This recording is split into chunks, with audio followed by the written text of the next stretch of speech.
The melody drifted through the marble corridors of Ashford House like a forbidden prayer.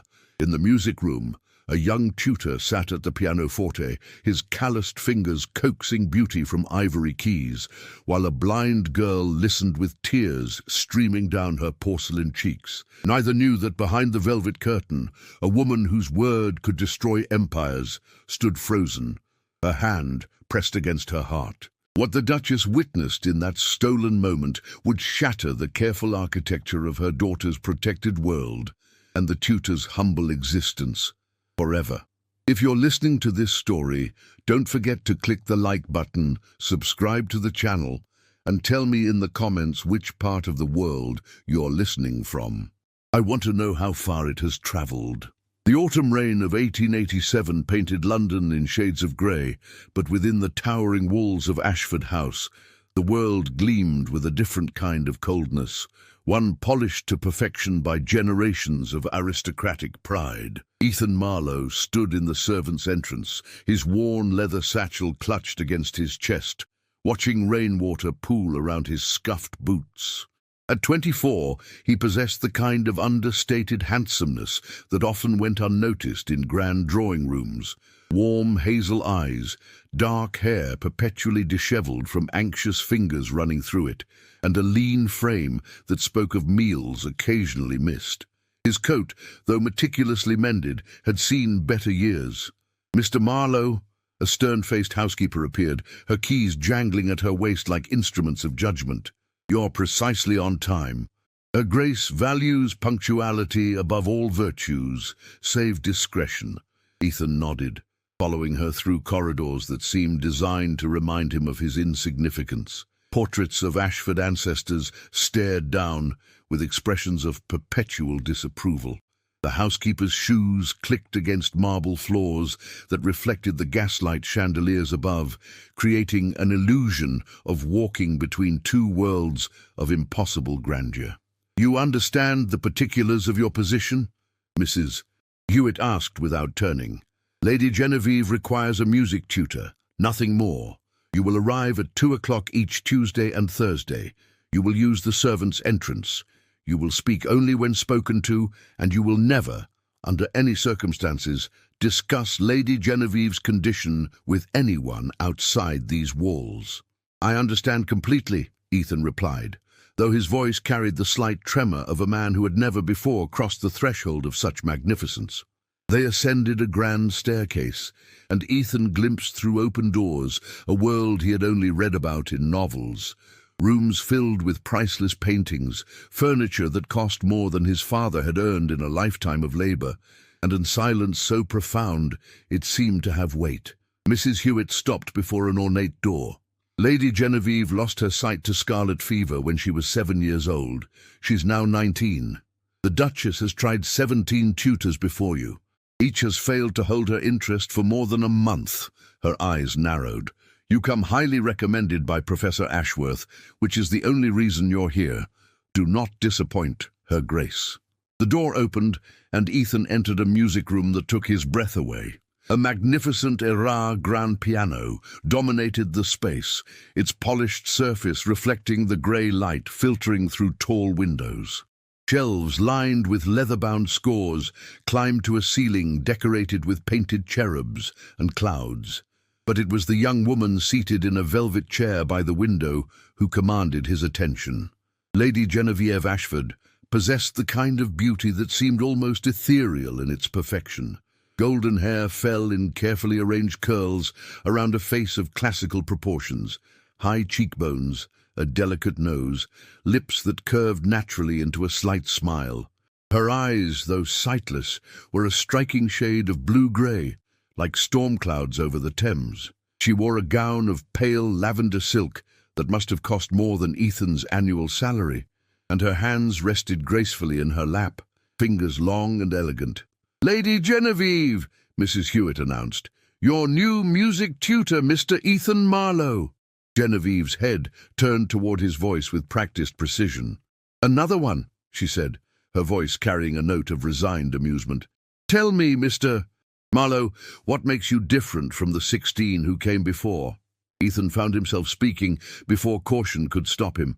I suspect I'm considerably poorer, my lady, and therefore more desperate to succeed." A moment of shocked silence filled the room. Mrs. Hewitt's intake of breath was audible, but then Genevieve laughed, a genuine, delighted sound that transformed her face entirely. "Honesty," she said. "How refreshingly unexpected. You may leave us, Mrs. Hewitt. I believe Mr. Marlowe and I shall get along splendidly." The housekeeper departed with obvious reluctance, and Ethan found himself alone with the daughter of one of England's most powerful families.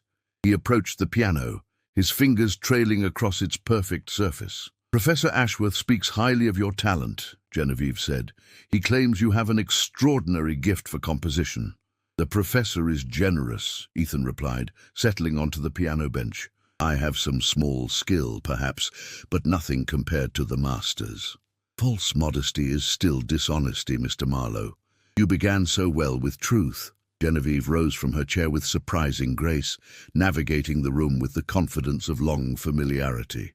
"Play something for me, not a classical piece, something of your own." Ethan's hands trembled slightly as they found the keys. He had composed a piece just last week, sitting in his cramped lodgings in Clerkenwell, watching rain streak down a cracked window.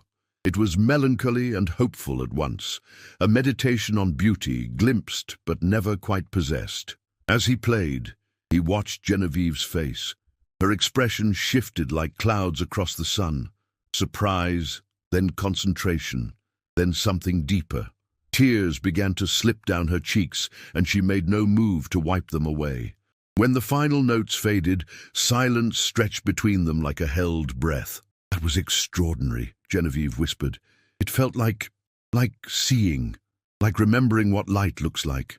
She moved closer, her hand finding the edge of the piano. "Play it again, please." For the next hour, Ethan played, his own compositions, classical pieces, folk melodies his mother had sung. Genevieve listened with an intensity that was almost overwhelming, occasionally asking him to repeat a passage, to explain a harmonic choice. Her musical knowledge was profound, her ear impeccable. "You understand music as a language," Ethan observed. "Most people hear it as mere entertainment. When you cannot see the world, Mr. Marlowe, you learn to hear it in ways others never imagine." Genevieve's fingers traced patterns on the piano's surface. "Music is the only place where my darkness doesn't matter. In melody, I am not blind. I am not the Duchess's tragic daughter. I am simply myself." The vulnerability in her voice struck something deep in Ethan's chest. He recognized it, the longing to be seen for who you truly were, not what circumstances had made you. "Then we shall make this room your kingdom," he said quietly. "A place where you are simply Genevieve, and I am simply Ethan, and the only thing that matters is the music we create together." She smiled then, radiant and genuine. "I believe, Mr. Marlowe, that you may be the first tutor who understands." What neither of them knew was that behind the concealed door connecting the music room to the Duchess's private study, Eleanor Ashford stood motionless, her hand pressed against the silk wallpaper. She had come to observe this new tutor, to assess his suitability, as she had with all the others. But what she witnessed was something far more dangerous than incompetence. She saw her daughter's face transformed by joy.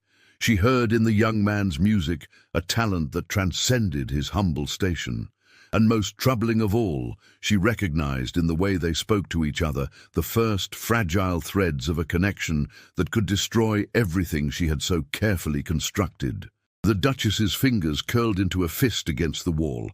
Her daughter's future was already decided, an advantageous marriage to Lord Pemberton's son, a union that would secure the Ashford legacy for another generation.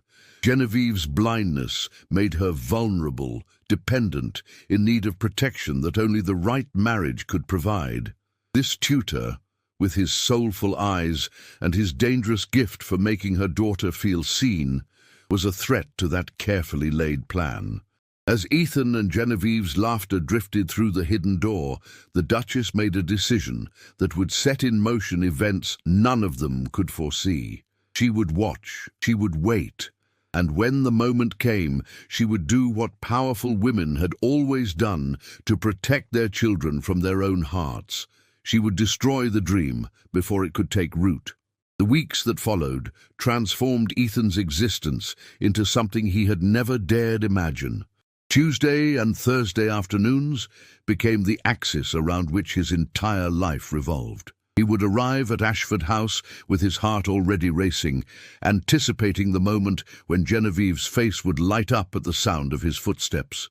Their lessons evolved into something far beyond mere instruction. They composed together, Genevieve suggesting melodic variations, while Ethan's fingers brought her visions to life on the keys. She possessed an intuitive understanding of harmonic structure that astounded him, and he found himself sharing musical theories he had never discussed with anyone. "You should be at the Royal Academy," Genevieve said one grey November afternoon, her hand resting lightly on the piano as Ethan played. "Your talent is wasted in private drawing rooms." "The Academy requires patronage I don't possess, my lady," Ethan replied, his fingers never faltering. "Men of my station don't walk through those doors unless someone of consequence opens them. Then someone should." Her voice carried a determination that made him pause mid-phrase. "I shall speak to my mother. She has influence. Please don't." The words came out more sharply than intended. Ethan's hands fell still on the keys. "Forgive me, but I cannot accept such charity. Whatever I achieve must be through my own merit." Genevieve's expression softened. "Pride is a luxury you cannot afford, Ethan." The use of his Christian name, which had become natural between them in recent weeks, sent warmth through his chest. "Perhaps, but it's the only thing I truly own." What Ethan didn't know was that the Duchess had been watching their growing intimacy with increasing alarm. She observed from her hidden vantage point as her daughter's carefully guarded heart opened like a flower toward the sun. She saw the way Genevieve's fingers would unconsciously reach toward Ethan's voice, how her laughter had returned after years of melancholy silence. Eleanor Ashford had not built her family's influence by allowing sentiment to cloud judgment. She summoned Mrs. Hewitt to her study one evening, her decision made. "The tutor has served his purpose," the Duchess said, her voice cold as January frost. "Lady Genevieve's spirits have improved considerably. However, I believe it's time to redirect her attentions toward more suitable companionship." Mrs. Hewitt nodded, understanding perfectly. "Shall I dismiss Mr. Marlowe, Your Grace?" "Not yet. First, we must ensure that any inappropriate attachment is thoroughly severed." The Duchess's eyes glittered with calculated cruelty. "Lord Pemberton's son, Nathaniel, has expressed renewed interest in Genevieve. I've invited them both to the Ashford Winter Musicale next week. It will be the perfect opportunity. And Mr. Marlowe, he will perform, publicly, before the entire assembly of London society." A thin smile crossed the Duchess's lips. "Let us see how his pride withstands the weight of his proper place." The invitation arrived at Ethan's lodgings 3 days later, delivered by a footman in Ashford livery. His landlady, Mrs. Cooper, watched with wide eyes as he broke the ducal seal. "Mr.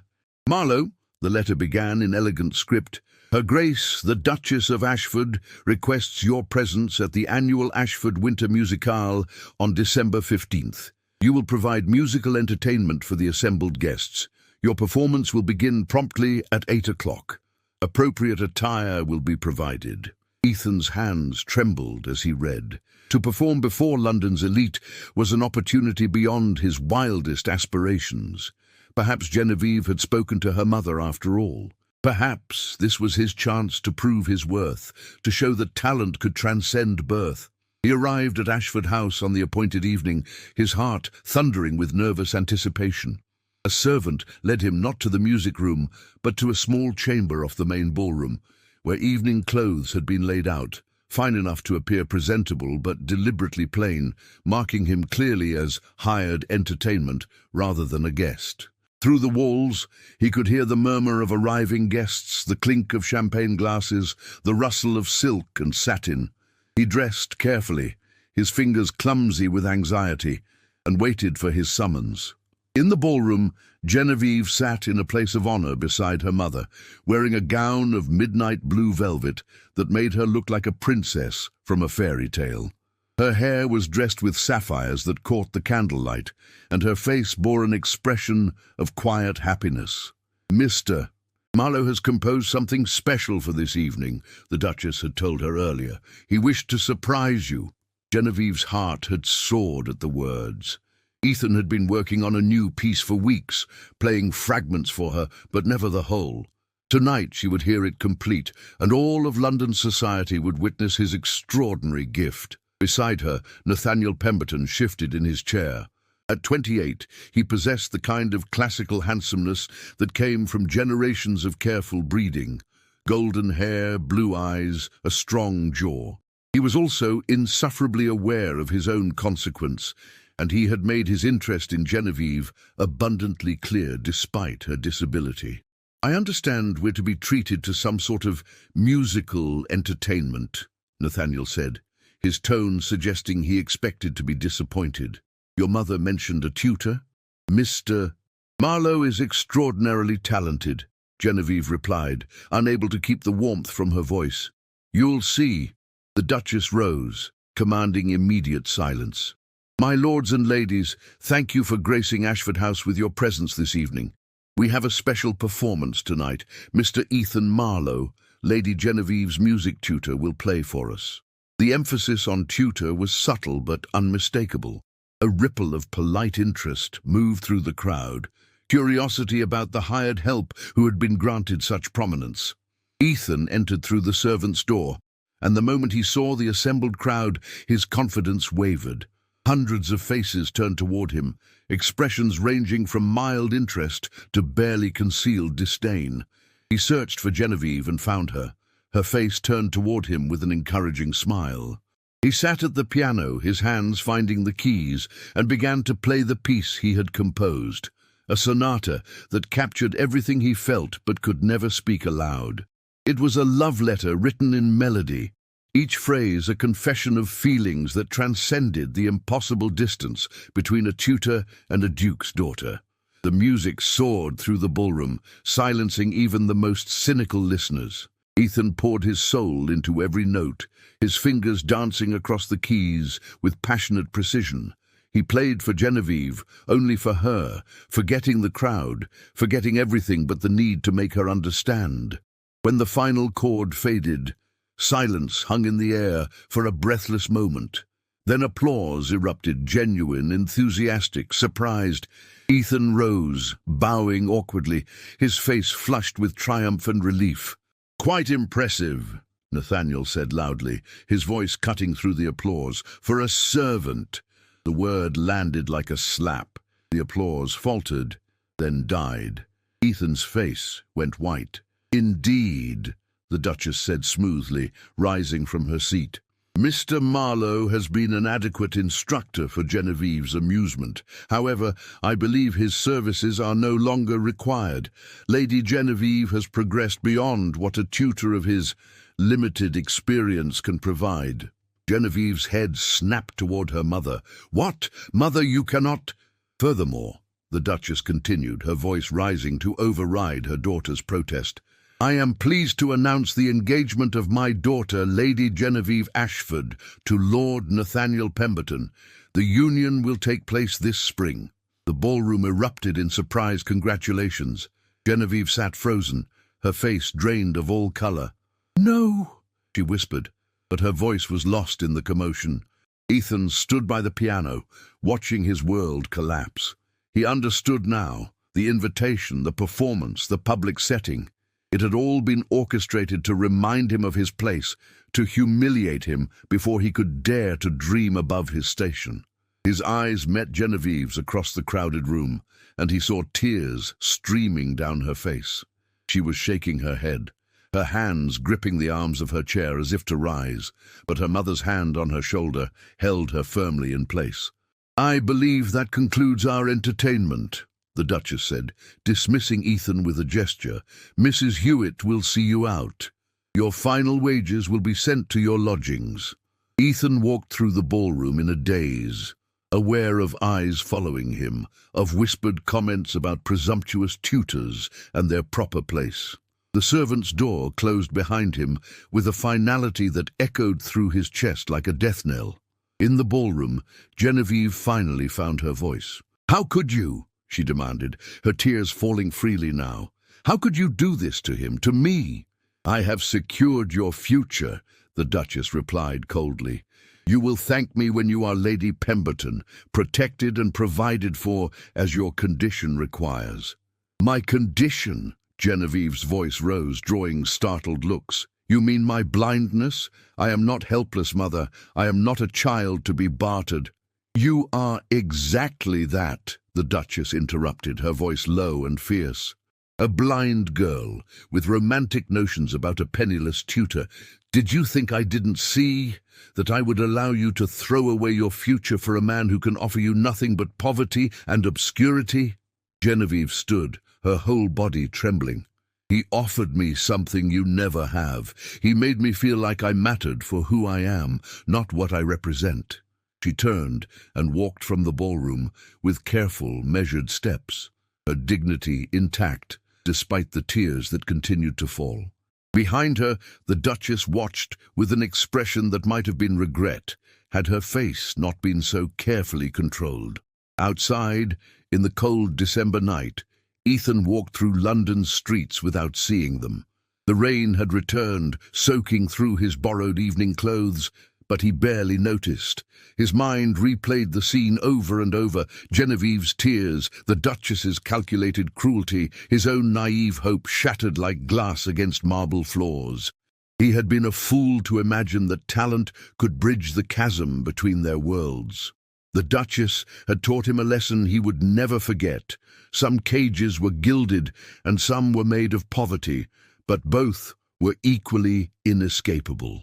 What he didn't know was that in her darkened bedroom, Genevieve sat at her window, her fingers pressed against the cold glass, and made a decision that would change everything. She would not be her mother's pawn. She would not marry Nathaniel Pemberton. And somehow, some way, she would find Ethan Marlowe and tell him the truth her mother had tried to destroy. That love, real love, was worth fighting for, even when the whole world said it was impossible. The winter of 1888 descended upon London with unusual cruelty, as if the weather itself conspired to match Ethan's despair. He retreated to his cramped lodgings in Clerkenwell, unable to face the piano that had once been his solace. The instrument sat silent in the corner of his room, a mocking reminder of dreams that had proven too fragile for the harsh light of reality. Mrs. Cooper, his landlady, watched with growing concern as the young man who had once filled her boarding house with music now moved through his days like a ghost.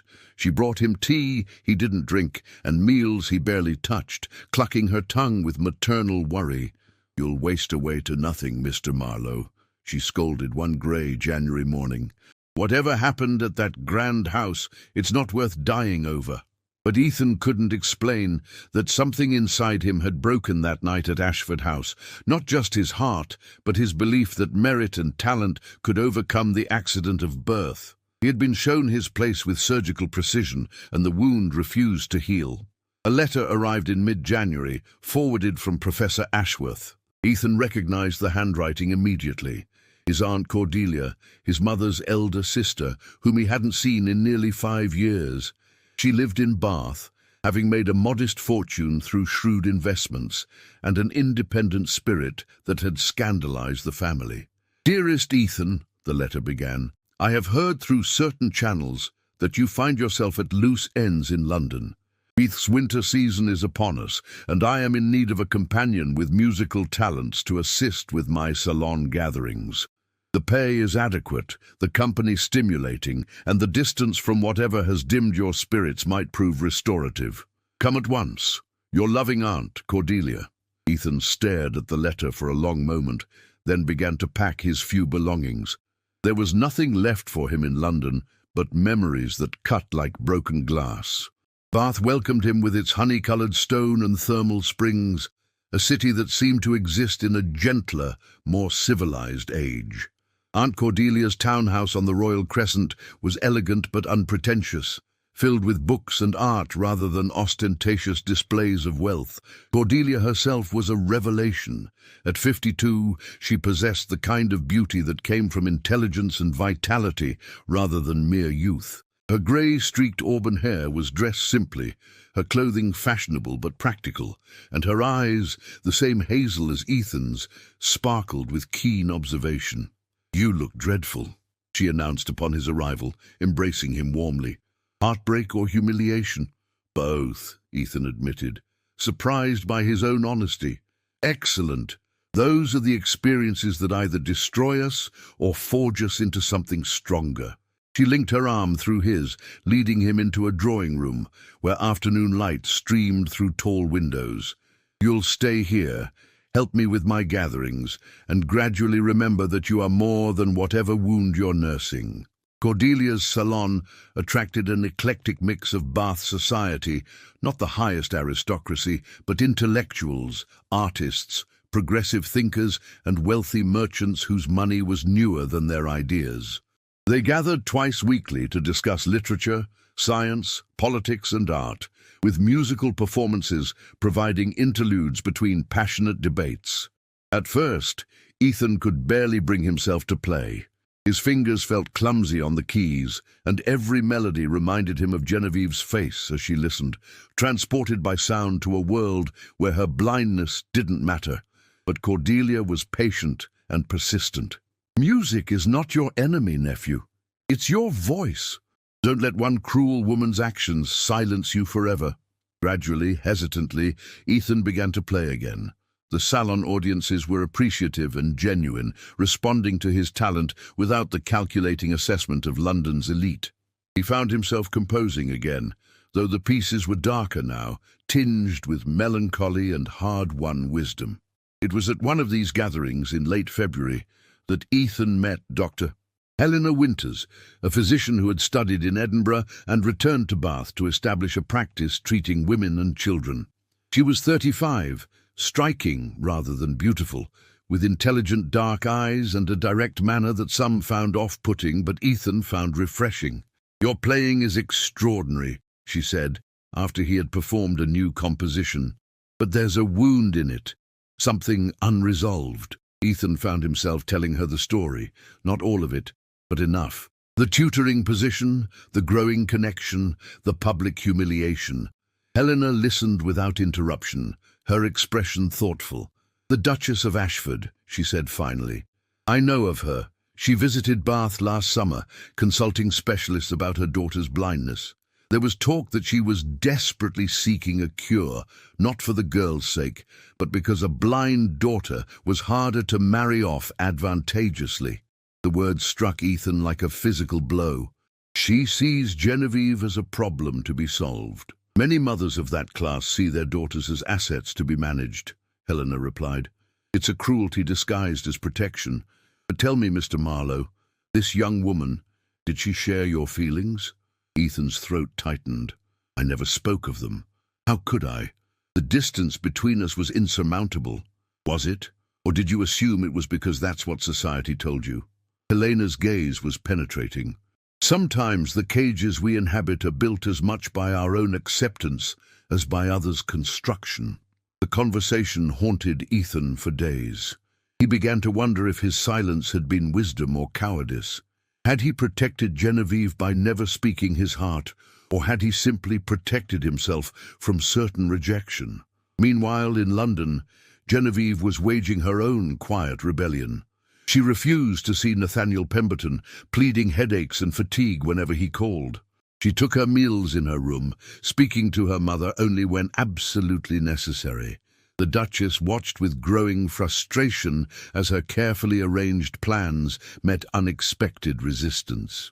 "You cannot hide in your room forever," Helena said one afternoon, entering Genevieve's chamber without knocking. "Lord Pemberton is losing patience, and his family is beginning to question the engagement." "Then let them question," Genevieve replied, her voice cold. "I never agreed to this marriage." "You announced it without my consent." Your consent is not required. You are 19 years old and blind. You need protection, security. I need to be treated as a person capable of making my own choices." Genevieve's composure finally cracked. "You dismissed the one person who ever made me feel like I was more than my disability. And for what? To chain me to a man who sees me as a charitable project?" The Duchess's face hardened. "That tutor filled your head with romantic nonsense. He was after your fortune, Genevieve. Men like him always are." "You're wrong." Genevieve's voice was quiet but certain. "Ethan never asked me for anything. He never even spoke of his feelings, though I knew they were there. He had more honor in his silence than Nathaniel Pemberton has, in all his empty courtesies." Eleanor felt a chill at her daughter's words. The situation was more serious than she had realized. "Where is he now, this tutor?" "I don't know. You made certain of that." Genevieve turned her face toward the window, though she couldn't see the grey London sky beyond. "But I will find him, Mother. And when I do, I will make my own choice about my future, not the one you've decided for me." The Duchess left her daughter's room with a growing sense of unease. She had underestimated Genevieve's determination, mistaking her gentle nature for weakness. Something would have to be done, and quickly, before the girl did something irreparably foolish. In Bath, spring was beginning to touch the city with tentative warmth. Ethan found himself slowly healing, the sharp edges of his heartbreak dulling into a manageable ache. Cordelia's salon had become a second home, and he had formed genuine friendships with several regular attendees, including Helena Winters and a young poet named Thomas Blackwood, whose progressive views on social reform resonated with Ethan's own growing awareness of class injustice. "You should perform publicly," Thomas urged one evening, after Ethan had played a particularly moving piece. "Not in drawing rooms, but in proper concert halls. Your talent deserves a wider audience." "Concert halls require patronage and connections I don't possess," Ethan replied, the old bitterness creeping into his voice. "Then we'll create new connections." Helena leaned forward, her eyes bright with determination. "Bath has a new assembly hall. Thomas knows the manager. We could organize a benefit concert, proceeds to the Children's Hospital. It would give you a platform while serving a worthy cause." Cordelia nodded approvingly. "An excellent idea, and I know several wealthy patrons who would support such an endeavor. Ethan, you cannot hide your light forever. What happened in London was cruel, but it doesn't define your worth or your future." Ethan looked around at these people who had become his unexpected champions. His aunt with her fierce independence, Helena with her progressive ideals, Thomas with his passionate belief in merit over birth. They saw him not as a servant or a tutor, but as an artist worthy of respect. "All right," he said finally, feeling something like hope stirring in his chest for the first time in months. "Let's do it." As plans for the concert began to take shape, none of them knew that news of Ethan Marlowe's presence in Bath had reached London through the intricate network of social connections that bound England's cities together. A letter arrived at Ashford House, delivered to Genevieve by a sympathetic maid who had watched her young mistress's suffering with growing concern. Genevieve's fingers traced the Braille translation the maid had painstakingly created. "Mr. Ethan Marlowe to perform benefit concert, Bath Assembly Rooms, April 15th. For the first time in months, Genevieve smiled, a smile of determination and dawning hope. She had found him, and now she would find a way to reach him, no matter what obstacles her mother placed in her path. The game, as the Duchess would soon discover, was far from over. The April evening arrived with the kind of perfect spring weather that seemed designed for new beginnings. Bath's assembly rooms glowed with candlelight, and the concert hall filled with an audience that represented a cross-section of society rarely seen in one place. Wealthy merchants sat beside minor gentry, physicians beside artists, progressive thinkers beside traditional conservatives, all united by curiosity about the young pianist whose talent had become the talk of Bath's winter season. Backstage, Ethan adjusted his evening clothes, purchased with his first proper earnings from Cordelia's salon, and tried to calm the trembling in his hands. This was different from performing in drawing rooms. This was his chance to prove that he was more than a dismissed tutor, more than a cautionary tale about knowing one's place. "You'll be magnificent," Cordelia assured him, straightening his collar with maternal affection. "Remember, you're not playing for their approval. You're playing because the music demands to be heard." Helena appeared in the doorway, her face flushed with excitement. "The hall is packed, standing room only. Thomas says there are even people from London in the audience, music critics from the papers." Ethan's heart lurched. London. The word still carried the power to wound. But before he could dwell on it, the stage manager signaled that it was time. He walked onto the stage to enthusiastic applause, seated himself at the piano, and for a moment allowed himself to simply breathe. Then his fingers found the keys, and he began to play. The program opened with Chopin, moved through Beethoven, and concluded with his own compositions, pieces born from heartbreak and healing, from humiliation and hard-won self-respect. The music poured from him with an intensity that silenced even the most restless listeners. He played with technical precision and emotional depth, each note a declaration that talent and worth were not determined by birth or station. What Ethan didn't know was that in a private box at the back of the hall, partially concealed by velvet curtains, sat two figures who had traveled from London specifically for this performance. Genevieve had executed her escape with careful planning. She had confided in her lady's maid, Sarah, who had a sister working in Bath. She had feigned illness to avoid her mother's scrutiny, then slipped away in a hired carriage with only Sarah as companion. The journey had been terrifying and exhilarating in equal measure. The first time she had ever defied her mother so completely. Now she sat in the darkness of the concert hall, Sarah's whispered descriptions, painting pictures her eyes could not see, and listened to Ethan play. Tears streamed down her face as she recognized in his music the same emotions that had torn at her heart these past months: loss, anger, grief, and finally, tentative hope. "He's even more handsome than I remembered," Sarah whispered. "And the way he plays, my lady, it's like watching someone's soul laid bare." When the final notes faded and applause erupted through the hall, Genevieve rose from her seat. "Take me to him, Sarah. Now, before I lose my courage." Whir! They navigated the crowded corridors backstage, Sarah guiding Genevieve through the chaos of well-wishers and admirers. Ethan stood surrounded by congratulatory strangers, his face flushed with triumph and disbelief, when Sarah's voice cut through the noise. "Mr. Marlowe, there is someone here to see you." Ethan turned and his breath stopped in his chest. Genevieve stood before him in a gown of pale green silk, her golden hair dressed simply, her sightless eyes turned toward his voice with unerring accuracy. She was more beautiful than he remembered, and the sight of her sent pain and joy crashing through him in equal measure. "Lady Genevieve," he managed, his voice barely above a whisper, "what are you doing here?" "I came to hear you play," she said simply, "and to tell you something I should have said months ago, before my mother's cruelty silenced us both." The crowd around them had fallen silent, sensing drama. Cordelia appeared at Ethan's elbow, her sharp eyes assessing the situation instantly. "Perhaps we should find somewhere more private."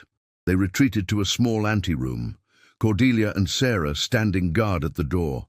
Ethan and Genevieve faced each other across a space that felt simultaneously too vast and too intimate. "You shouldn't have come," Ethan said, though his heart rebelled against the words. "Your mother, your engagement—" "There is no engagement," Genevieve interrupted firmly. "I refused Lord Pemberton. I have refused him repeatedly, and I will continue to refuse him until my mother accepts that I will not be bartered like property." Hope flared in Ethan's chest, dangerous and bright. "Genevieve, let me speak, please." Her hands twisted together, the only sign of her nervousness. "That night at Ashford House, when my mother announced my engagement and dismissed you like you were nothing, it was the worst moment of my life. Not because of the engagement I never wanted, but because I realized I had been a coward. I had felt your regard, Ethan. I knew you cared for me, and I cared for you more than I had ever cared for anyone. But I never said it. I let propriety and fear silence me, and my silence allowed my mother to believe she could control my future. You were not the coward, Ethan said roughly. I was. I should have spoken. I should have told you that every moment in that music room was the happiest of my life, that your laughter was more precious to me than any applause, that I— He stopped, the words catching in his throat. That you what? Genevieve stepped closer, her hand reaching out until it found his chest, resting over his racing heart. Say it, Ethan. Say what we've both been too afraid to speak. That I love you, he whispered. I have loved you since the first day, when you laughed at my honesty and made me feel like I was more than my circumstances. But Genevieve, love doesn't change reality. I'm still a tutor without prospects. You're still a duke's daughter. Your mother will never accept— I don't need my mother's acceptance. Genevieve's voice was fierce. I need yours. I need you to believe that I am capable of choosing my own path, even if that path is difficult. I need you to trust that I know my own heart.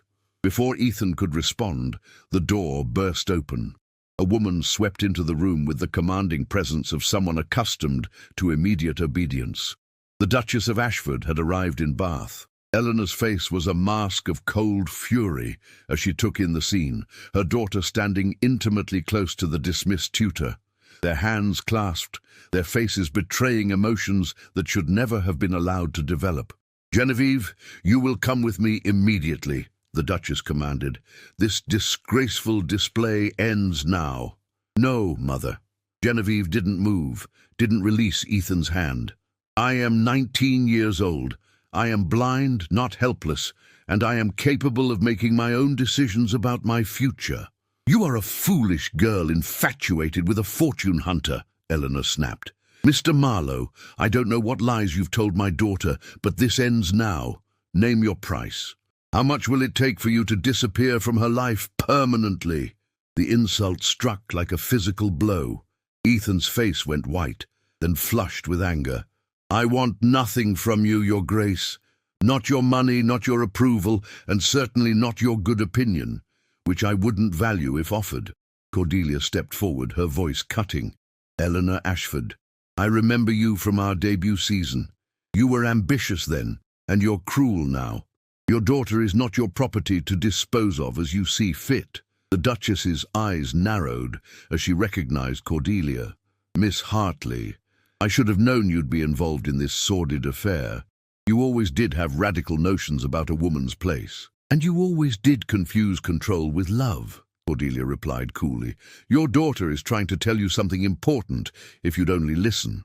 I'm listening to a blind girl making decisions that will ruin her life, Eleanor said. Genevieve, think rationally.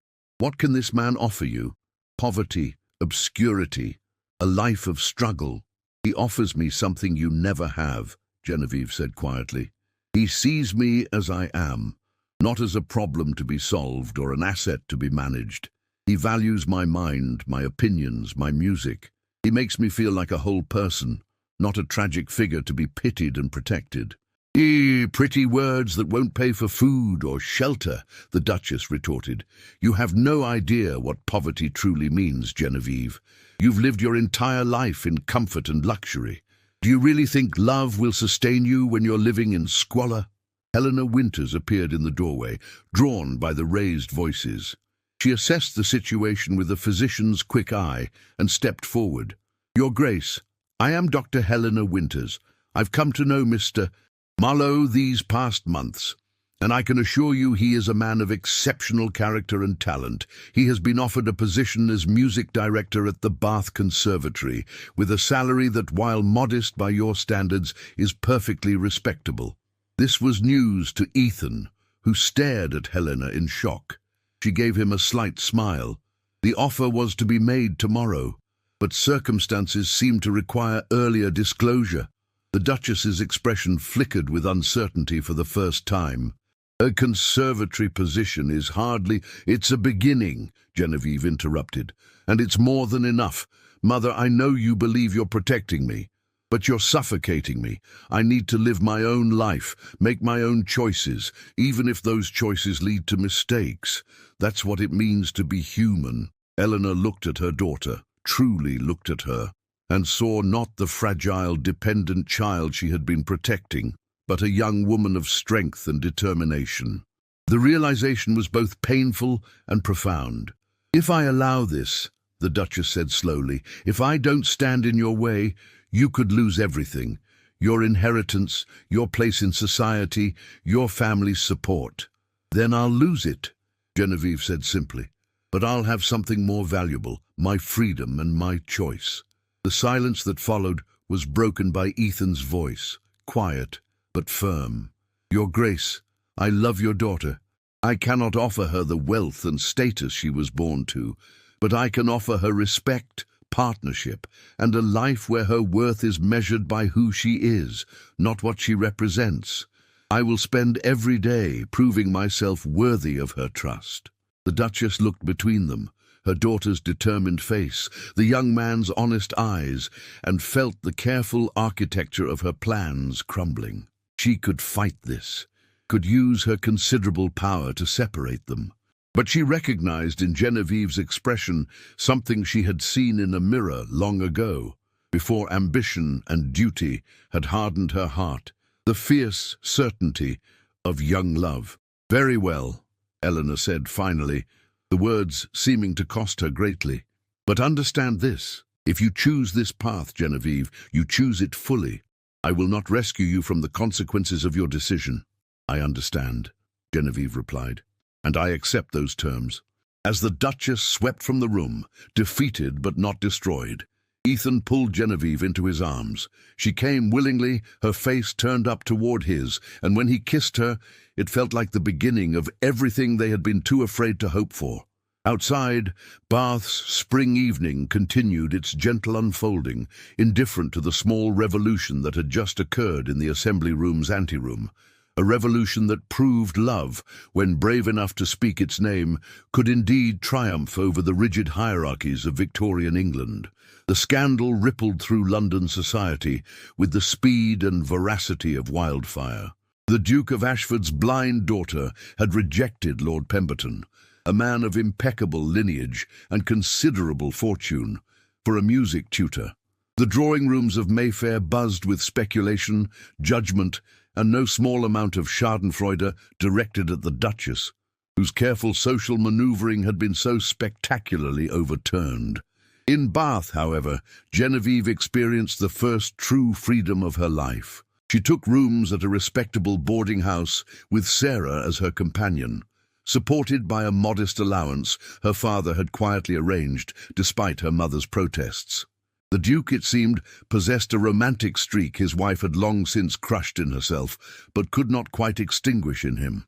Ethan's appointment as music director at the Bath Conservatory was formalized within the week, providing him with a salary that, while far from lavish, offered dignity and security. More importantly, it gave him a platform to teach and compose, to nurture talent in students who might otherwise never have access to serious musical education. Their courtship unfolded with a sweetness made more precious by the obstacles they had overcome. Ethan would call at Genevieve's lodgings in the afternoons, always properly chaperoned by Sarah or Cordelia, and they would walk through Bath's elegant streets, his voice painting pictures of the city she could not see. "The Royal Crescent curves like a golden smile," he would tell her, "and the spring flowers in the park are so vibrant they almost hurt to look at, purple and yellow and red, all competing for attention. Like a symphony in color," Genevieve would reply, her hand resting lightly on his arm, her face turned toward the warmth of the sun. They attended concerts together, visited Cordelia's salon, and slowly built a life that belonged to them rather than to society's expectations. Genevieve flourished in ways that astonished everyone who had known her in London. Her laughter came easily now, and she moved through the world with a confidence that had been impossible in her mother's shadow. But the past was not so easily escaped. 6 weeks after the confrontation at the assembly rooms, an unexpected visitor arrived at Ethan's modest apartments near the conservatory. Nathaniel Pemberton stood in the doorway, his handsome face arranged in an expression of wounded dignity. "Mr. Marlowe, I believe we should speak." Ethan regarded him warily, gesturing him inside. "Lord Pemberton, I confess I'm surprised to see you." Nathaniel entered, his expensive clothes and aristocratic bearing making Ethan's simple lodging seem even more humble by comparison. "I came to understand what you possess that I apparently lack." "I possess nothing but Genevieve's freely given affection," Ethan replied carefully, "which I would argue is everything." Pretty words. Nathaniel's voice carried an edge of bitterness. "But you've stolen my future, Marlowe. Do you understand that? The Duchess promised me Lady Genevieve. Our families had an understanding. An understanding that didn't include Genevieve's consent," Ethan pointed out. "She's not property to be transferred between families." Nathaniel laughed, a harsh sound. "You really believe that, don't you? That love conquers all, that class distinctions don't matter?" He leaned forward, his blue eyes cold. "Let me tell you what will happen, Marlowe. The novelty will wear off. Genevieve will realize what she's given up, the comfort, the status, the security. She'll wake up one morning in whatever modest home you can provide and remember what it was like to live in Ashford House, and she'll resent you for it." The words struck at Ethan's deepest fears, the ones that woke him in the night. "Perhaps," he said quietly, "but that will be her choice to make, not yours or her mother's, or mine. I will not trap her with false promises or manipulate her with fear. If she chooses to leave, I will let her go." Something in Nathaniel's expression shifted. Surprise, perhaps, or grudging respect. "You really do love her." "More than my own pride or comfort, yes." Nathaniel stood, adjusting his coat. "Then I suppose I have my answer." He moved toward the door, then paused. "For what it's worth, Marlowe, I hope you're right. I hope love is enough. Because if it isn't, you'll have destroyed her life for nothing." After he left, Ethan sat in the gathering dusk, Nathaniel's words echoing in his mind. Was he being selfish? Was his love for Genevieve a gift or a burden? That evening, he found himself at Genevieve's lodgings, his heart heavy with doubt. She sensed his mood immediately, her fingers finding his face with unerring accuracy. "What's wrong?" she asked, concern threading through her voice. He told her about Nathaniel's visit, about the fears that had been awakened. "What if he's right?" Ethan said finally. "What if I'm asking too much of you? What if you wake up one day and regret everything you've given up for me?" Genevieve was silent for a long moment, her fingers still resting against his cheek. Then she spoke, her voice steady and sure. "Ethan, do you know what my life was like before you? I was a beautiful object to be displayed and pitied in equal measure. My blindness defined everything about me, where I could go, what I could do, whom I could know. My mother wrapped me in cotton wool and called it love, but it was really fear. Fear that I would be hurt, or worse, that I would embarrass her by being less than perfect despite my disability." She took his hands in hers. "You were the first person who saw past my blindness to who I actually am. You challenged me, respected my opinions, valued my musical knowledge. You made me feel capable and whole. Do you really think I would trade that for silk gowns and social approval? But the practical realities are just that, practical," Genevieve interrupted. "Yes, we will have less money than I grew up with. Yes, our home will be smaller, our lives simpler. But Ethan, I would rather live in 2 rooms with you, making music and building something real, than spend my life in a mansion feeling like a prisoner." Her words eased something tight in his chest, but doubt still lingered. "Your mother may never forgive you." "I know." Genevieve's voice was sad but resolute. "And that breaks my heart. But I cannot live my life seeking her approval at the cost of my own happiness. Perhaps someday she'll understand. Until then, I have to choose myself. And I choose you."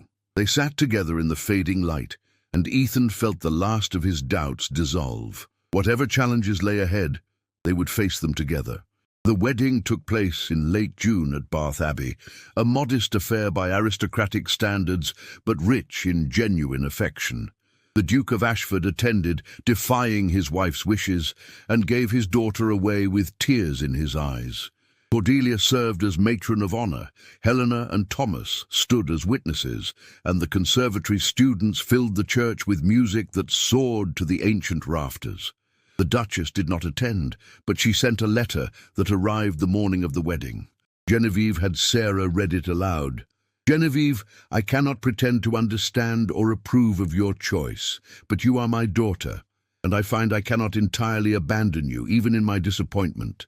Your father has established a trust that will provide a small income, not enough to live extravagantly, but enough to ensure you never face true poverty. Consider it my final gift, given not in approval, but in love. However imperfectly, I have shown it. Your mother." Genevieve wept as she listened, recognizing in the stiff words her mother's struggle between love and pride. It was not forgiveness, not yet, but it was something.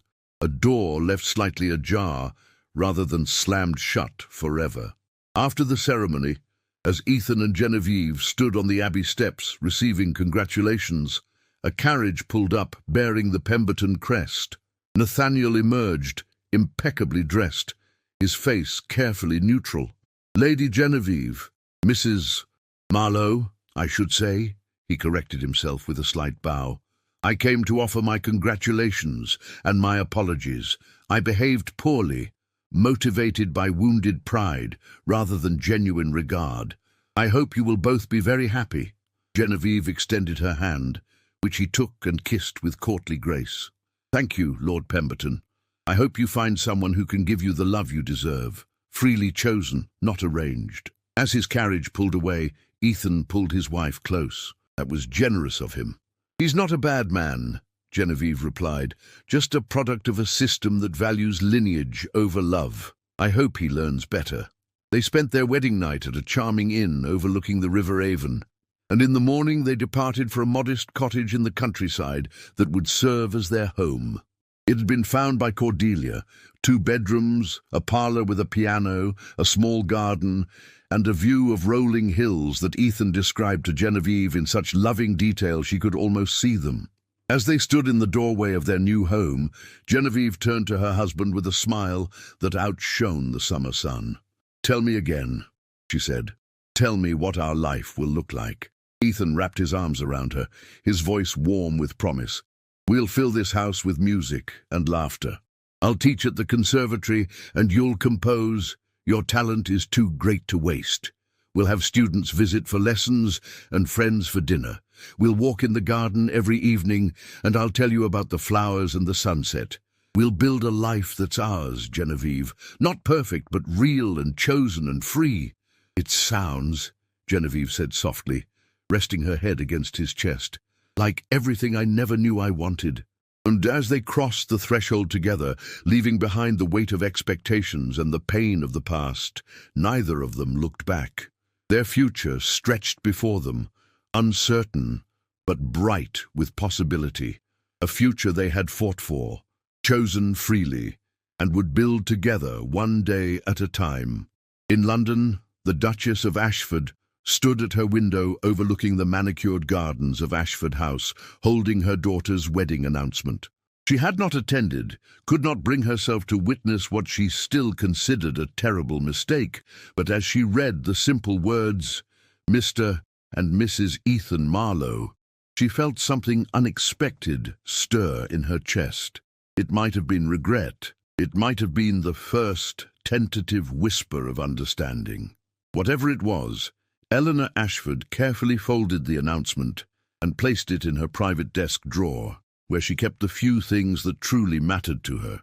Perhaps, she thought, there was still time to learn what her daughter already knew, that love, freely given and bravely chosen, was worth more than all the titles and fortunes in England. 18 months had passed since that June wedding, and the cottage outside Bath had transformed into something far more than a simple dwelling. It had become a sanctuary of creativity, purpose, and genuine happiness. The autumn of 1889 painted the countryside in shades of amber and gold, and Genevieve stood in the garden, her fingers trailing across the herbs she had learned to identify by touch and scent. Rosemary, thyme, lavender, each plant a small victory in her growing independence. She had learned to navigate every inch of their property with confidence, had memorized the 17 steps from the kitchen door to the garden gate, the texture of each stone in the pathway. Inside, Ethan sat at the piano working on a composition that had been commissioned by the Royal Philharmonic Society, a remarkable achievement for a man who, 2 years earlier, had been dismissed as a mere tutor. The piece was a piano concerto dedicated to Genevieve, each movement reflecting a stage of their journey: humiliation, separation, reunion, and finally, joy. The sound of a carriage on the lane drew Genevieve's attention. "Ethan," she called, "we have visitors." Helena Winters emerged from the carriage, followed by Thomas Blackwood and Cordelia. They had become regular visitors, their friendship deepening into something like family. But today, Helena's face bore an expression of barely contained excitement. "I have news," she announced without preamble, sweeping into the cottage's cozy parlour. "Extraordinary news. Genevieve, your composition, the sonata you completed last month, I showed it to a colleague in London who has connections with the Royal Academy of Music." Genevieve's hand found Ethan's, her heart suddenly racing. She had been composing seriously for over a year now, working with Ethan to translate the music in her mind into notation on the page. It was painstaking work, but deeply fulfilling. Still, she had never imagined her compositions might reach beyond their small circle. "They want to publish it," Helena continued, her voice triumphant, "and they want to commission more works. Genevieve, you're going to be the first blind woman composer published by the Academy." The room erupted in congratulations and embraces. Ethan pulled Genevieve close, his voice thick with emotion. "I told you your talent was too great to waste." "We did this together," Genevieve replied, tears streaming down her face. "I could never have managed the notation without you." "You provided the genius," Ethan countered. "I merely served as your hands." Thomas raised a glass of wine Cordelia had produced from somewhere. "To Mrs. Genevieve Marlowe, composer extraordinaire, and to her husband, whose own concerto is being hailed as one of the most innovative works of the decade. You two are proving that talent and love can indeed triumph over the narrow-mindedness of society." As they celebrated, a second carriage arrived, this one far grander, bearing a crest that made Ethan's stomach tighten with apprehension. The Duke and Duchess of Ashford had come to Bath. Eleanor Ashford entered the cottage with visible discomfort, her aristocratic bearing at odds with the modest surroundings. She had not seen her daughter since before the wedding, and the 18 months of separation showed in the stiffness of her posture, the uncertainty in her eyes. The Duke, by contrast, moved immediately to embrace Genevieve. "My dear girl, you look wonderful, absolutely radiant." "Father," Genevieve's voice broke with emotion, "I've missed you so much." Eleanor watched the reunion, something painful working in her expression. Finally, she spoke, her voice carefully controlled. "Genevieve, I wanted to see how you were managing." The words were stiff, but they represented a monumental effort for a woman who had never admitted error in her life. Genevieve turned toward her mother's voice, her face a mixture of hope and wariness. "I'm managing very well, Mother. Better than well. I'm happy." Eleanor's gaze swept the cottage, the simple furniture, the piano that dominated the small parlour, the books and musical scores scattered everywhere, the obvious signs of a life lived fully despite limited means. "I can see that," she said quietly, "though I confess I don't entirely understand it." "Perhaps you might stay for tea," Genevieve offered tentatively, "and I could play you something I've composed. I'd like you to hear it." The Duchess hesitated, then nodded. As Cordelia and Helena tactfully prepared tea, Genevieve seated herself at the piano. Her fingers found the keys with the confidence of long practice, and she began to play a piece she had titled Reconciliation. a work that moved from discord to harmony, from conflict to resolution. As the music filled the cottage, Eleanor found herself transported. She heard in the composition her daughter's journey, the pain of their separation, the struggle for independence, and finally, the peace of self-acceptance. When the final notes faded, she realized tears were streaming down her face. That was... Eleanor's voice failed her. She tried again. That was extraordinary, Genevieve, truly extraordinary. Thank you, Mother. Genevieve's own face was wet with tears. I wrote it for you, for us, because I wanted you to understand that I don't regret my choice, but I do regret the cost it exacted from our relationship. Eleanor rose and crossed to her daughter, taking her hands with uncharacteristic tenderness. I have been a fool, a proud, stubborn fool. I convinced myself I was protecting you, but I was really trying to control you because your blindness frightened me. I couldn't bear the thought of you being hurt or vulnerable, so I tried to wrap you in cotton wool and call it love. I know, Genevieve said softly, and I understand, Mother, but I needed to prove to you and to myself that I could make my own choices and live with the consequences. And you have. Eleanor glanced at Ethan, who stood quietly by the window, giving mother and daughter their moment. Mr. Marlowe, Ethan, I owe you an apology as well. I misjudged you terribly. I saw only your lack of fortune and status, not your character or your genuine love for my daughter. Ethan stepped forward, his voice gentle. Your Grace, you were protecting your daughter as you thought best. I cannot fault a mother's love, even when I disagreed with its expression. The Duke cleared his throat, producing an envelope from his coat. We have something for you both. Consider it a very belated wedding gift. Inside was a deed to the cottage they had been renting, now transferred to their names, along with a substantial bank draft. Father, we cannot accept, Genevieve began, but the Duke interrupted. You can, and you will. Your mother and I have discussed this at length. We're not trying to control your lives or buy your forgiveness. But you are our daughter, and we want to ensure you have security. The cottage is yours, free and clear. The money is to be used as you see fit, perhaps to establish a music school, which I understand has been a dream of yours.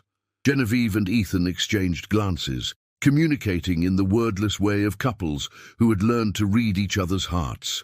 Finally, Genevieve nodded. Thank you, both of you. This means more than you know. As the afternoon wore on, the gathering took on the warmth of genuine reconciliation. Eleanor listened with evident fascination as Helena described the progressive medical practices she was implementing, and she engaged Thomas in spirited debate about social reform. She even laughed, genuinely laughed, at one of Cordelia's irreverent observations about Bath society. When the Ashfords finally prepared to depart, Eleanor embraced her daughter with a fierceness that spoke of 18 months of regret and longing. May I visit again? She asked, her voice small in a way it had never been before. I would like that very much, Genevieve replied. And Mother, thank you for coming. Thank you for trying to understand. After the carriages had departed and their friends had left, Ethan and Genevieve stood together in their garden, watching the sunset, or rather, Ethan watched while describing it to his wife in the poetic detail she loved. The sky is on fire, he murmured, his arms around her. Orange and pink and purple like someone spilled paint across the clouds.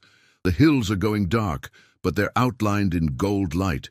It's almost painfully beautiful. Like our life, Genevieve said softly. Almost painfully beautiful. Do you ever regret it? Ethan asked, the question that still occasionally haunted him. Giving up everything you had. Genevieve turned in his arms, her hands finding his face with the tender familiarity of long practice. I gave up nothing that mattered and gained everything I needed. I have you, I have my music, I have genuine friendships and a mother who is finally learning to see me as I am. I have purpose and freedom and joy. What more could anyone want? Nothing, Ethan agreed, kissing her softly. Absolutely nothing. In the months that followed, Their lives continued to flourish in ways that would have seemed impossible during those dark days after the Ashford House musicale. Genevieve's compositions gained recognition throughout England, challenging assumptions about what blind women could achieve. Ethan's concerto premiered to critical acclaim, establishing him as one of the most innovative composers of his generation. They opened a small music school in Bath, offering lessons to students regardless of their ability to pay, creating opportunities for talented children who might otherwise never have access to serious musical education. The school became known for its progressive approach, accepting students with disabilities and teaching them that limitations existed to be challenged, not accepted. And in London, in the grand drawing rooms of Ashford House, the Duchess of Ashford found herself telling a story that surprised even her in its telling. The story of her daughter who had chosen love over status, freedom over security, and in doing so, had taught her mother that true strength lay not in control, but in the courage to let go. "She is happy," Eleanor would say, and the wonder in her voice suggested she was still learning what that word truly meant. Genuinely, radiantly happy. And I have learned that sometimes the greatest gift a mother can give her child is the freedom to make her own mistakes and her own triumphs. As for Nathaniel Pemberton, he eventually married a wealthy American heiress who possessed both fortune and a sharp wit that kept him perpetually on his toes.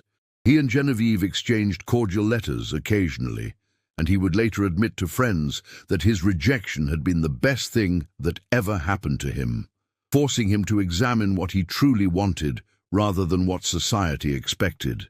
The cottage outside Bath remained a place of music and laughter, of friends gathered around the piano, of students discovering their voices, of two people who had dared to believe that love, real, chosen, fought for love, was worth any sacrifice.